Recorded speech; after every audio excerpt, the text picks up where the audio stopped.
tayo ngayon sa bayan ng Novaliches. So, dito kami ni Kabady. Kabady. Dito po kami para magbigay na konting tulong sa mga tricycle. Hanggang ngayon ay naghahanap buhay pa kahit ating kabila. So guys, Team Paangat, samahan nyo kami. Let's go. Let's go. Simple lang naman ang nais sa damdamin at sa isip. So magandang gabi, Team Paangat. Ngayong gabi, may nakita na tayo na isang nagda-tricycle. Hanggang ngayon ay naghahanap buhay pa. So samahan nyo ako, Team Paangat, para interview po natin si tatay. Para malaman natin kung ano ang buhay ng nagda-tricycle. Hanggang ngayon ay naghahanap. So, tay, ano po pangalan nyo, tay? Antonio po. Antonio. So, tay, ganito po, Team Paangat po kasi ay ang layunin po namin ay makatulong sa mga nagta-tricycle na mga naghahanap buhay pa hanggang ngayon. Oras na sana po ng pahinga, di ba po? Tapos tayo po naghahanap buhay pa. Sa ganyang edad po, sana dapat nagpapahinga na sa bahay. Kung may pera lang po, talagang dapat magpahinga na. Kamukha ngayon, medyo umuulan-ulan. Hindi na yun, nakatrapal pa. Pero pilit pa rin na naghahanap buhay. So tay, taga rito ka rin po ba sa lugar na to? Dati dito ako sa may Sagrado. Opo. Kaya ilang upahan na ako, anak na nagkaroon ako naman sa Kamarin. Doon ka na, lumipat ka po. So, may kasamaan po ako, may katima ko na magtatanong din po sa iyo. Ano man po ang sasabihin niya, tatawagin po natin. Kabady, balik ka rito, Kabady, at dito ka. Good evening po. So ayan si tatay na nasilip natin kanina si tatay na talagang kumakayod pa kahit ano na 11 na hanggang anong oras kaya niya tay? Pero baka abutin pa ako alauna yan. Alauna, sipag talaga ni tatay. Banding araw, no? Oo, alauna, baka nga pagka ano pa, kapag hindi lang alauna sinipag pa uli, ano? Sa kakasya yung budget.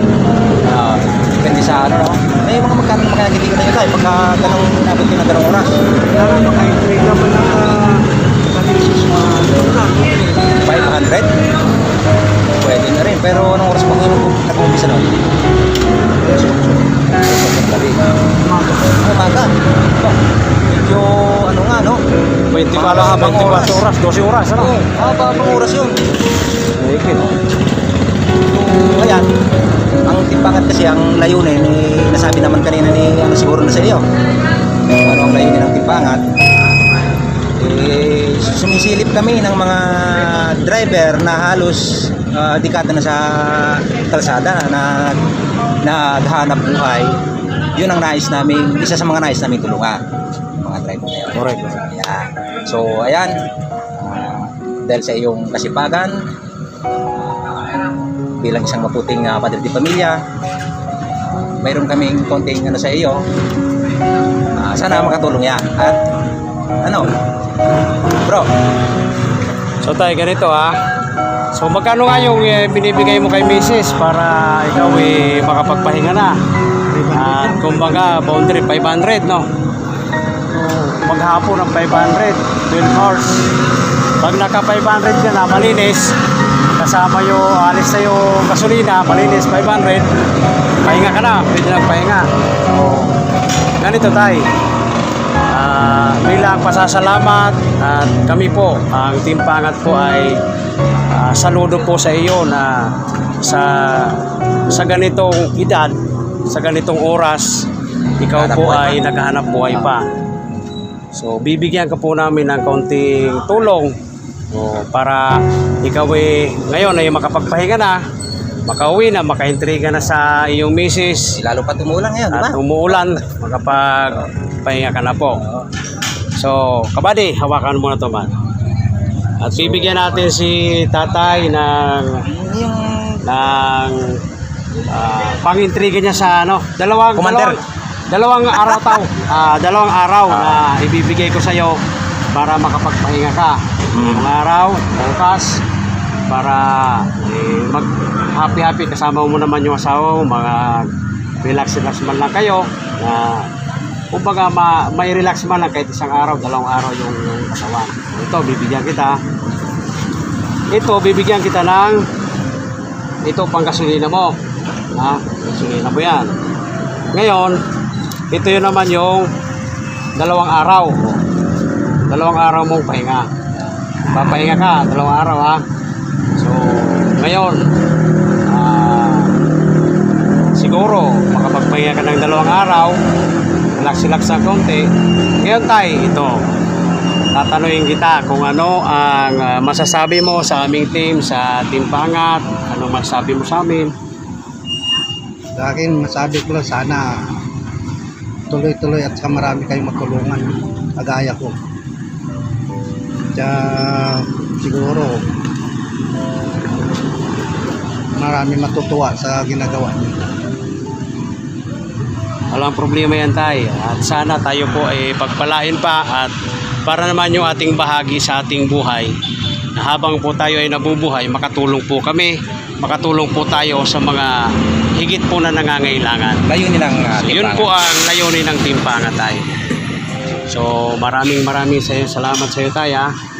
Kabady, ano pa yung may dudugtong mo? Sabi mo kay tatay. Bago natin si tatay may ano lang ako kay tatay. Matanong lang ako na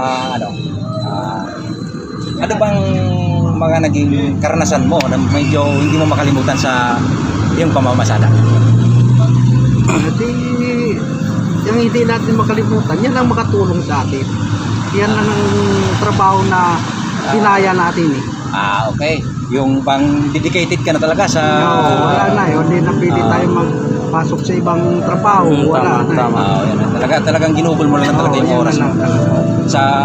Sa ganon, talagang kami sumasaludo sa iyo.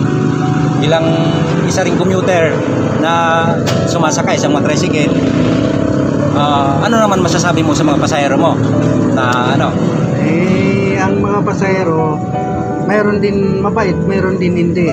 Na minsan may pasaway, mayroon din hindi. Kagaya rin ng driver. May driver din na pasaway, mayroon din matino. So ayun mga Team Pangat. Sa mga commuter, kaya na sinabi ni tatay, hindi talaga pare-parehas. Kaya nga ang isang buhay driver, buhay kalsada ay napakahirap. So sa ganon, kaya nga kami sumasaludo sa iyo ay maraming salamat sa iyo na kami pinaunlakan mo na makausap ka namin kahit sa ilang minutong interview lang sa iyo. So guys, ito po, Ka-Team Pangat, ito po ang gabi na to. Kaya po gabi para malaman nyo po, gabi-gabi ko ang konting tulong sa mga tricycle driver. Nakikita namin na talagang hanggang ngayon naghahanap buhay pa. Dahil po hindi po sila napapansin. Kumbaga, ito po kasing pinansin po namin at pinag-isipan yung tutulungan namin. Yes. Kasi hanggang ngayon, isipin nyo mga Ka-Team Pangat, dapat itong time na to, anong oras na o alas 11 na, pahinga na yan. Lalong-lalo na sa mga itong may edad na. Saka, dyan, medyo mahirap talaga ang pamamasada talaga. Totoo. Bugbog ang katawan mo, lalo't pag sa araw, medyo malikabog Yun ang mahirap doon, yung mainit, malikabog. Hindi tulad yan ng aircon or may cover. Talagang open yung mo. Init pa ng makina, Talagang sa payan. Mahirap talaga maging isang tricycle driver. So, doon kami naantig ng mga Ka-Team Pangat na kaya kami nag-isip ng paraan para magkaroon naman ng kahit paano makatulong kami sa mga katoda natin. So tay, maraming salamat sa iyo.